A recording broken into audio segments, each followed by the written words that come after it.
Hey everyone, kia ora te whanau. Well, let's have a kōrero about Esteban Ocon actually deciding to leave Alpine. Honestly, was I surprised? Absolutely no. No, I certainly don't think this was a huge shock in the Formula One world that Esteban Ocon was going to leave, particularly after what actually happened in Monaco. But we'll have a bit of a discussion point about just two major things here. The first being the ship is absolutely sinking at Alpine. I think the lifeboats have already gone already, especially when there's been about 14, I think it's about 14 now, senior Alpine staff, drivers, and people who were actually figureheads like team principals who've actually left Alpine in the last 2 years.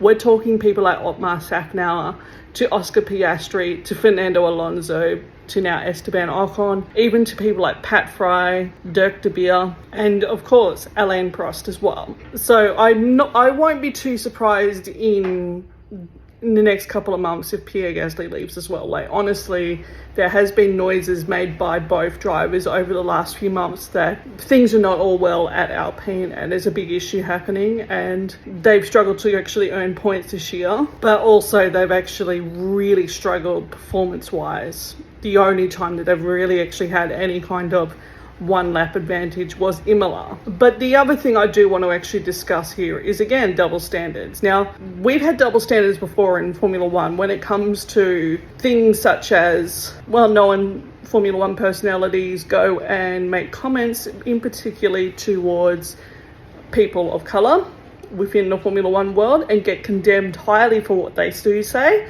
But when it comes to certain people like, say, Helmut Marko making inappropriate comments towards a Latino driver, it's been fucking crickets. Or it's just a slap on the wrist. And guess what? Those double standards have actually happened again in the last week and a bit with Esteban. Some of the comments that were actually directed at Esteban online, they're absolutely horrific comments. There was people actually going as low as actually saying, is Esteban French enough? Highlighting the fact that, his dad's Spanish and mum's Algerian. And then going even lower than that by actually accusing Esteban of being a terrorist and using his Algerian heritage as an excuse to why he's a terrorist, which I'm pretty sure a lot of people from the Middle East or North Africa, or even actually those people from Muslim backgrounds, might actually agree with me by saying that's highly offensive. And what did Alpine do? Nothing.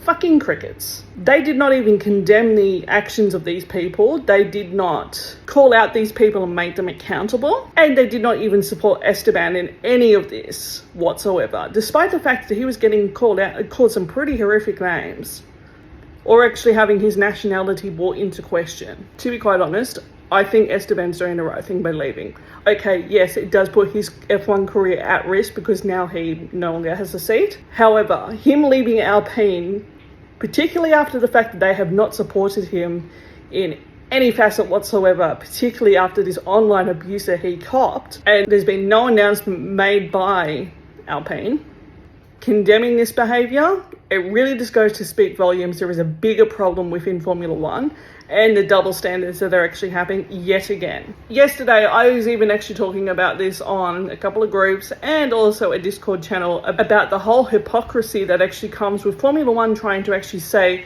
back in 2020 and 2021 that we racers won. However, what have they done, and what has Formula One, not just Formula One itself, but the teams as well, done to actually make online abuse accountable, to basically implement things like bans or even criminal charges for that matter? For example, World Rugby ended up actually putting a couple of people before the courts and actually making them accountable for online abuse during the Rugby World Cup last year. Those people were found guilty. They were also given bans by the governing bodies of their respective home country. And this was done in a once-in-a-4-year tournament where lifetime bans, criminal convictions were handed out. So if World Rugby, for example, can crack down on online abuse and this kind of behaviour, surely F1 can do the same, because they talk about how to be technologically advanced, except here they are bumbling like a bunch of fucking idiots, claiming that they actually bring the mantra of we racers won, however, have made no one accountable for their horrific behaviour. I wish Esteban all the best in his future endeavours. And honestly, I am really sorry that he had to cop this kind of abuse from anyone. And the fact that Alpine just left him out to dry by not supporting their driver.